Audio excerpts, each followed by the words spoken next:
Call the member for Kooyong.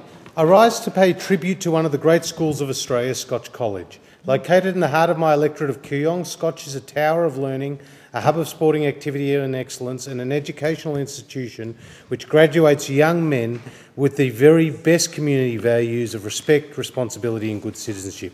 Last year, the Old Scotch Collegians Association, under the presidency of Bruce Brown, celebrated its centenary year.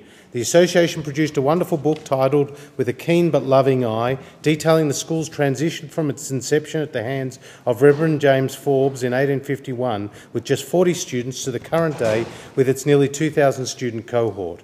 Like their predecessors, these Scotch boys will go on to shape the future of our country, as Scotch alumni are represented in the Who's Who and the Australia Dictionary of Biography more times than students from any other school in Australia.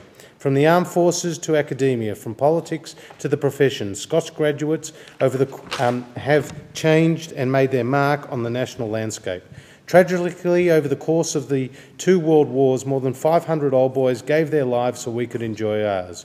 Great figures like Sir John Monash, Sir Zelman Cowen, Sir Arthur Robinson, James Balderstone and Jeff Kennett all attended Scotch. Indeed, of my 6 predecessors in the seat of Kooyong, 3 were Scotch College graduates, including William Knox, one of the founders of BHP, Sir John Latham, former Chief Justice of the High Court, and Andrew Peacock, a former opposition leader.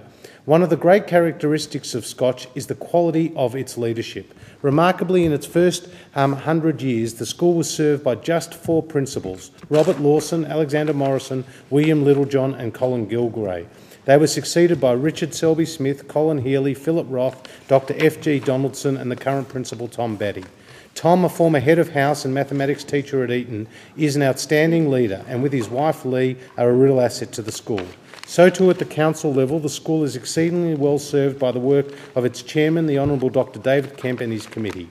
David, who with his brother Rod attended the school in the 50s, and David's son Charles, who was recently school captain, is a passionate defender of the best interests of the school. I conclude by saying how much I have enjoyed my interaction with the Scotch community since becoming the federal member for Kooyong. I've had the opportunity to speak at speech nights in the impressive Memorial Hall, to attend Oscar nights replete with haggis and bagpipes, and to meet many of the parents and leaders of the school, including my good friends Michael Robinson and George Swinburne.